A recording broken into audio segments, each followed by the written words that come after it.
Quand on fait de la prospection, on oublie bien souvent que tout se joue avant d'envoyer son premier message. Si tu t'adresses à des entreprises sur LinkedIn, crée du contenu sur LinkedIn. Cela te permettra d'être identifié et de contacter des personnes qui ne te connaissent pas du tout. Aujourd'hui, je vais te donner 5 clés pour craquer l'algorithme LinkedIn et dépasser les 10 000 vues. Allez, c'est parti! Voilà, on arrive sur mon ordi. Aujourd'hui, ce que je vais te montrer, c'est comprendre l'algorithme de LinkedIn, en tout cas les bases, de manière à obtenir un maximum de vues. Quand on parle d'algorithme, tout simplement, je t'ai résumé les 5 points principaux. La première chose, c'est que LinkedIn veut gagner de l'argent. LinkedIn, c'est un réseau social, mais c'est avant tout une entreprise. Donc, ce qu'ils veulent effectivement, c'est être rentable. Si toi-même, tu es une entreprise, LinkedIn se dit, bah tiens, si tu veux être visible, tu peux faire de la publicité sur LinkedIn. Donc en fait, pour pousser les entreprises à faire de la publicité, ils ont tendance à diminuer la portée que tu pourrais avoir organiquement, c'est-à-dire sans payer. Par contre, LinkedIn manque de créateurs de contenu, donc des personnes qui, comme toi et moi, vont faire des posts sur LinkedIn. Et comme il manque de créateurs de contenu, c'est là qu'ils vont te donner l'opportunité d'être extrêmement bien diffusé. Donc, premier conseil, publie depuis ton compte personnel. La deuxième clé, c'est tout simplement que l'algorithme LinkedIn est méfiant. Et en fait, un peu comme tous les réseaux sociaux, il faut être régulier pour pouvoir obtenir un maximum de visibilité. En fait, ce que veut pas LinkedIn, c'est tout simplement pousser un créateur de contenu qui publierait du contenu de mauvaise qualité, tu vois. Donc pour ça, il faut être régulier. Et qu'est-ce que ça veut dire être régulier? C'est à minima poster une fois par semaine. La troisième clé, c'est que l'algorithme LinkedIn adore l'engagement. Et comme tous les réseaux sociaux, ce qu'ils veulent avant tout, c'est que tu crées du contenu qui engage la communauté.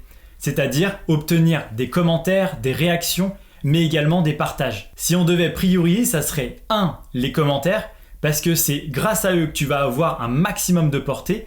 2. Les réactions, donc tu sais, les likes, les je soutiens, les petits cœurs. Et en 3, les partages. Parce qu'en fait, un partage, au final, ça n'apporte pas tellement en fait à la visibilité de ton post. Normalement maintenant il se passe 2 choses dans ta tête, c'est que 1, tu te dis que tu es un magicien et que tu peux apporter du boost à des publications sur LinkedIn en laissant des commentaires, et la deuxième chose c'est que tu comprends maintenant pourquoi il y a autant de posts sur LinkedIn qui te dit laissez un commentaire pour récupérer un document ou récupérer un lien par exemple. La quatrième clé, c'est tout simplement que LinkedIn, comme tous les autres réseaux sociaux, ce qu'ils veulent, c'est que tu restes sur LinkedIn. Donc, ils n'aiment pas les liens sortants. Ne fais pas de publication sur LinkedIn où tu en fais la promotion de ton site ou la promotion d'un article de ton blog. Si tu veux faire ça, dis « je te mets le lien en premier commentaire ». Voilà, c'est une petite ruse de renard. La 5e clé, c'est tout simplement comprendre que LinkedIn n'aime pas les robots. Tu sais, il existe ce qu'on appelle des bots d'engagement, c'est-à-dire des robots qui vont laisser des commentaires et laisser des réactions sur tes posts de manière automatique. Et ça, LinkedIn n'en veut pas.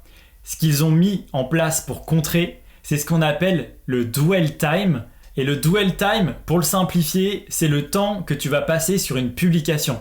Donc, plus tu passes de temps sur une publication, plus LinkedIn se dit « Waouh, ça a l'air d'être vraiment cool ». Pour booster ton dwell time, tu peux tout simplement mettre par exemple un carrousel sur ton post LinkedIn. Ce qu'il va faire, c'est que les gens vont le lire et ils vont passer du temps sur ta publication. Voilà, c'est la fin de cette vidéo. J'espère que tu comprends mieux les rouages de l'algorithme LinkedIn. Maintenant, c'est à toi de jouer pour casser le nombre de vues et l'engagement sur LinkedIn. Et comme je le dis souvent, peu importe les outils que tu utilises, c'est la méthode qui compte. Allez, ciao!